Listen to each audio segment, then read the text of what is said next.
Bonjour, je m'appelle Monica et j'aimerais te révéler la nature subtile des 4 cavaliers de l'Apocalypse. Le premier cavalier est sur un cheval blanc. Il représente la conquête, la domination. La conquête se définit comme le fait de s'approprier, de s'emparer par les armes et donc de soumettre par la force. Cela ne te rappelle rien? Rappelle-toi qui historiquement a entamé un processus de colonisation des terres d'Amérique, d'Afrique, d'Asie et même d'Océanie. Quel continent a contribué à mener une entreprise internationale de pillage, de vol, de massacre pour assujettir tous les autres continents? Bien entendu, il s'agit des Européens, plus précisément de la race caucasienne. Tu viens tout juste de comprendre que les 4 cavaliers de l'Apocalypse représentent les 4 races sur Terre. Blanc, rouge, noir et enfin la race asiatique, ce dernier étant le cavalier pâle qui sème la mort via les pandémies. En effet, on se souvient tous de la grippe aviaire H5N1 apparue pour la première fois en 1996 en Chine et du coronavirus apparu en 2019. Ce que je m'apprête à révéler va te paraître choquant, alors es-tu prêt à encaisser le choc? D'où vient cette mentalité de conquérant chez les Caucasiens? En réalité, cela n'a rien à voir avec la mentalité, car cette race possède tout simplement le gène de la conquête et du pouvoir, ADN transmis par ceux qui l'ont génétiquement modifié et qui étaient eux-mêmes des conquérants renégats de l'espace intergalactique.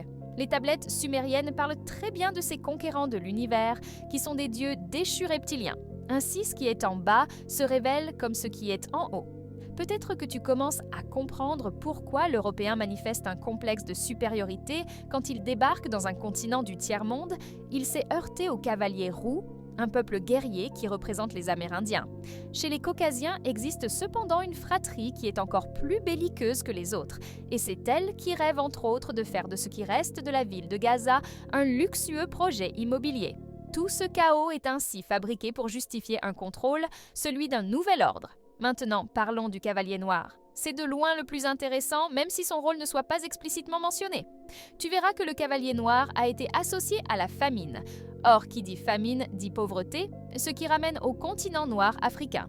Il y a cependant une caractéristique essentielle et fondamentale à laquelle aucun exégète n'a su interpréter à propos de ce cavalier noir. C'est un élément extrêmement important qui est cité dans les textes sacrés prophétiques et qui ne concerne que le cavalier noir.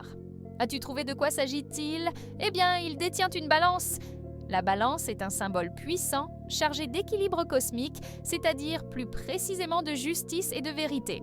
Je ne souhaite pas entrer dans les détails, mais sache qu'il s'agit du cavalier à la mission la plus complexe, la plus noble et la plus vénérable. Sur un plan subtil, le karma est un équilibre que ce cavalier renvoie aux autres, mais aussi à lui-même. Sur un plan matriciel, le cavalier noir participe avec résilience au jeu de la dualité, donc à l'absence apparente d'équilibre, tout comme les autres cavaliers.